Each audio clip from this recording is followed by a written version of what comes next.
welcome back to my channel. My name is Emily. I'm the Crazy Flippin' Mom, and today I am going to prep, but I want to show you this interview I had with Joy from Seller Basics. If you don't know what Seller Basics is, it is a membership for e-commerce sellers that helps protect your account, and basically you can reach out to their team if you have IP claims, bad reviews, issues with brands, like anything account health related on Amazon and Walmart. And I interviewed Joy in Vegas at Prosper, and it was such a good interview and a great overview of what's happening on that platform, because there's a lot always happening on Amazon, and account health should always be front of mind. It is the first thing you do in the morning. You look at your account health, you look at your reviews, what's happening, do you have brand messages? Like, you need to stay healthy and clean. I think this is great timing because I am gearing up to have an amazing back to school season on Amazon. I am still an Amazon seller, and then leading into all the other holidays, there's Thanksgiving, and I'm trying to think, Halloween, Christmas, all of it. And it really all is hinging on my account being healthy and clean, because you know, and I know, if you get a bad review, if you get an IP claim, like all of the things that happen, it can really hit you hard in a way that you can't when the buy box makes sales. Sometimes you're deactivated, restricted on SKUs you need to have selling. And worst case scenario, Section 3s, okay? That is the 4-letter word on Amazon nobody really wants to talk about, is getting Section 3'd. What are you supposed to do if that happens? What do you need if that happens? So I think this is such a good moment to bring to the center of topic conversation. Selling on Amazon really begins with having a clean account. And man, Amazon has been with the 1-2 punches in the past year. Raise your hand if you got Section 3'd. I hope none of us raise their hands, but more than likely you have had account health issues pop up here and there. The one most prevalent in my community right now is inauthentic without test buy. So basically, whoever owns the listing, brand owners, are sending you inauthentic claims. They're not even buying your product to make sure it's authentic. They're just hitting you with inauthentic claims, and then that is, of course, huge on your account. It is terrible. You can immediately get shut down. So then you're scrambling through your receipts, your invoices. How do you fight that properly? So in this interview, which we go in to talk about that, and I'm going to put her links below. Reach out to Seller Basics. You can join the membership. I also have a code that will get you $10 off a month. I look at Seller Basics like insurance.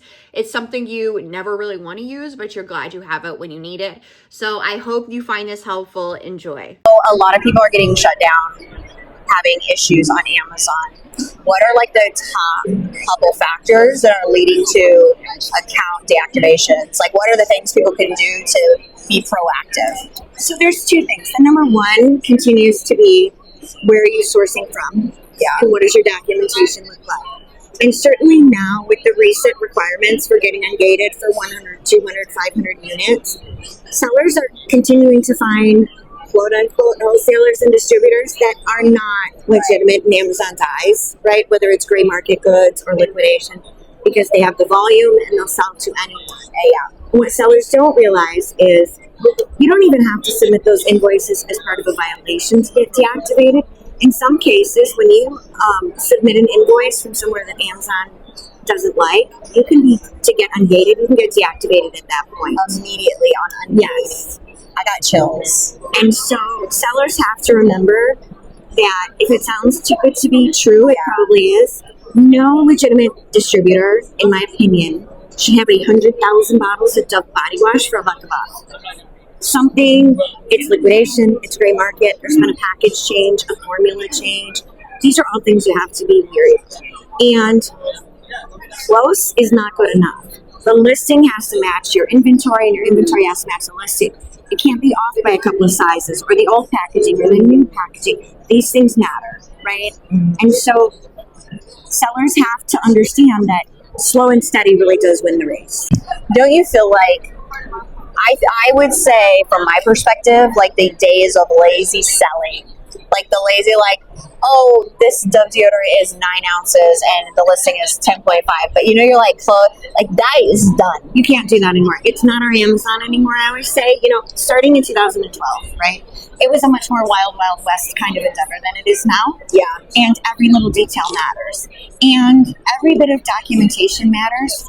I work with a lot of sellers who go under a Section 3, and it'll take them a week to figure out whether they even have all of their receipts or invoices. Yes. And where are they? Did it fly out the car window? And they don't have a system. Your documentation is not an afterthought. It is really the foundation of staying in business sometimes. Yeah. So that's why one of the proactive ways you can help yourself is to get seller basics, because they're like in your back pocket. I mean, God forbid something happens, but now we're seeing it more than likely will happen. So seller basics, what do you do? Like, tell me about it. So we're not here, and in theory, right? We're not here to wait until you've crashed your car, right? When you leave the house, we're going to tell you to put your seatbelt on. So it's more of a partnership and educational as you go along, right? Especially if you're a new seller and you get your first violation, right? Okay, here's how we're going to help you respond to that. These are best practices. We have a lot of sellers who, when they join our program, they're a mess. Their account health is lit up like a Christmas tree. And do you go through their account and help them identify issues? So we don't take user permissions, which is really important. Oh, okay, yeah. Even, there are services that do, but there is still a risk that when you go from a deactivated account, even with user permissions, to a non-deactivated, that you can tie them together. So we don't take user permissions, but we have a robust portal. Yeah. So, for example, if you submitted an inauthentic to me, right, and I see that you're sourcing from somewhere that I know Amazon doesn't accept, or your documentation is kind of a mess, or you have annotated your original receipt for a different violation, and now you have to explain to Amazon, no, don't look at this line, and look at this one. Yeah. You never annotate your original documentation. Okay, and so we try to help you combat those little things before you can put out a brush fire a lot easier than you can a raging forest fire. Right. So now, raging forest fires, it's not a secret. They're going to happen. We call it Section 3. Right. So we also offer that support if you become suspended or under deactivation. Right. The other thing that we do is the Section 3 review. That is a very detailed, nuanced process. It's not as simple as just throwing your documents at Amazon. It needs to be cohesive. It needs to be detailed and in the way that they want it to them. So those are all things that we help sellers with. And the nice thing about Seller Basics is membership versus a lot of what you see available today is like a huge one-time upfront payment. In this situation, you are paying, so if you do, God forbid, get suspended, you're not out. And once you're suspended, also, you don't have access to your Amazon funds. So sometimes it's like you're getting kicked while you're down. You're like, you don't have access to your Amazon funds, and then you have to upfront thousands to get support to get your account hopefully back. With Seller Basics, you're in a membership, so even if it's a little thing, even if it's like, hey, this seller is threatening me, is being sending me tons of emails, what should I do? Should I sell? Is this brand gonna send me, is it gonna, like, you have support there, you can ask, but also if the God forbid worst happens, you're covered. And we do offer services to sellers who are already deactivated that are on the program, but then we have to charge you that pre-existing fee. We don't want to do that. We don't, we would much rather someone, again, it's kind of that insurance model, right? If you're paying State Farm every month, right, then they're going to cover you when you have an accident, right?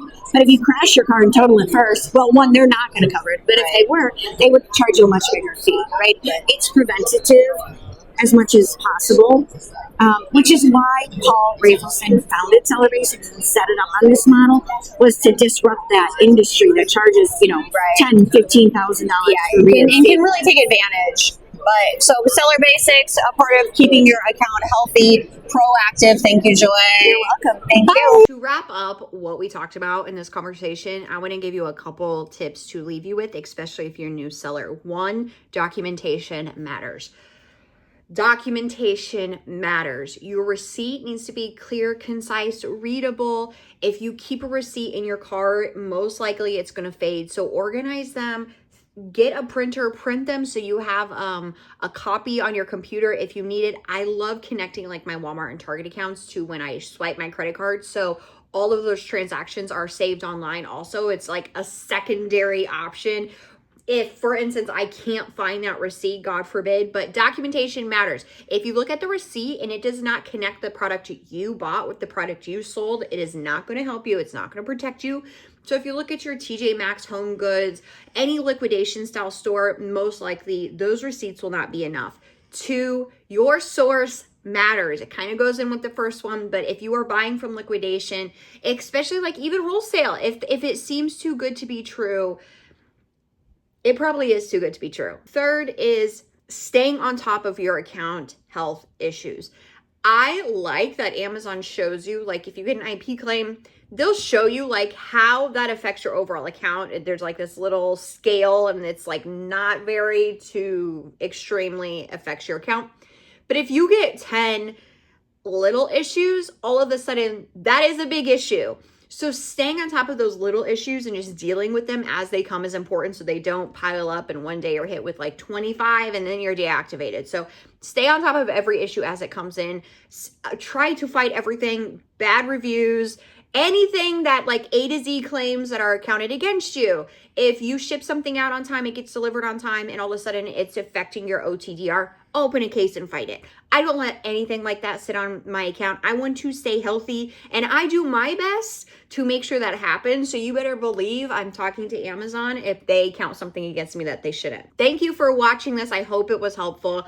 Share it, like it, join Seller Basics today, connect with them. They have a free community on Facebook. You can go join. If I believe you don't have to be a member to actually join that community, and they are so good at like announcing changes, updates, things that are going to directly affect you and your account. So go join their Facebook group, sign up for their monthly membership, and keep your account clean. Have a great one. Until next time, bye.